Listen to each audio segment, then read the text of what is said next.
दोस्तों आज हम बताएंगे कि माता वैष्णो देवी कैसे हुई प्रकट। तो चलिए शुरू करते हैं।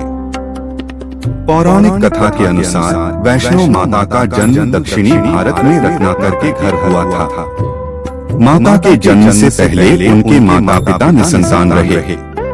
कहा जाता है कि माता का जन्म होने से एक रात पहले उनके माता ने वचन लिया था कि बालिका जो भी चाहे वे उसके रास्ते में नहीं आएंगी। बचपन में माता का नाम त्रिकुटा था। बाद में उनका जन्म भगवान विष्णु के वंश में हुआ, जिसके कारण उनका नाम वैष्णवी कहलाया। दोस्तों अब हम बताएंगे कि माता वैष्णो देवी को किस किस नाम से जाना जाता है। मान्यता है कि माता वैष्णो देवी ने त्रेता युग में माता पार्वती, सरस्वती और लक्ष्मी के रूप में मानव जाति के कल्याण के लिए एक सुंदर राजकुमारी का अवतार लिया था। उन्होंने त्रिकुटा पर्वत पर तपस्या की थी। बाद में उनका शरीर 3 दिव्य ऊर्जाओं महाकाली, महालक्ष्मी और महासरस्वती के सूक्ष्म रूप में विलीन हो गए। चलो अब सुनाते हैं माँ की महिमा। माँ वैष्णो देवी मंदिर की कहानी और महिमा के बारे में माना जाता है कि करीब 700 साल पहले मंदिर का निर्माण पंडित श्रीधर ने किया था। श्रीधर एक ब्राह्मण पुजारी थे। श्रीधर व उनकी पत्नी माता रानी के परम भक्त थे। एक बार श्रीधर को सपने में दिव्य के जरिए भंडारा करने का आदेश मिला, लेकिन श्रीधर की आर्थिक स्थिति अच्छी नहीं थी, जिसके कारण वह आयोजन की चिंता करने लगे और चिंता में पूरी रात जागे। फिर उन्होंने सब किस्मत पर छोड़ दिया।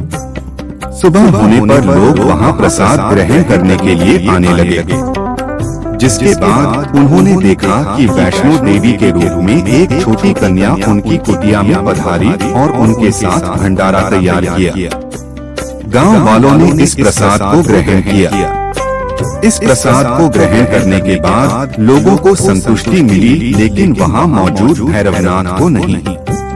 उसने अपने जानवरों के लिए और खाने की मांग की, लेकिन वहां वैष्णो देवी के रूप में एक छोटी कन्या ने श्रीधर की ओर से ऐसा करने से इनकार कर दिया, जिसके बाद भैरवनाथ ये अपमान सह नहीं पाया और उसने दिव्य लड़की को पकड़ने की कोशिश की, लेकिन वह ऐसा करने में विफल रहा। लड़की गायब हो गई। इस घटना से श्रीधर को बहुत दुख हुआ। श्रीधर ने अपनी माता रानी के दर्शन करने की लालसा जताई, जिसके अगला बाद एक रात वैष्णो माता ने श्रीधर को सपने में दर्शन दिए और उन्हें त्रिकुटा पर्वत पर एक गुफा का रास्ता दिखाया, जिसमें उनका प्राच मंदिर है। बाद में ये मंदिर दुनिया भर में माता वैष्णो देवी के नाम से जाना जाने लगा। भैरव बाबा के दर्शन है जरूरी। धार्मिक मान्यता है कि माँ वैष्णो देवी के दरबार में आने वाले श्रद्धालुओं की यात्रा तब तक पूरी नहीं मानी जाती जब तक भक्त भैरव घाटी जाकर मंदिर में भैरव बाबा के दर्शन न कर लें।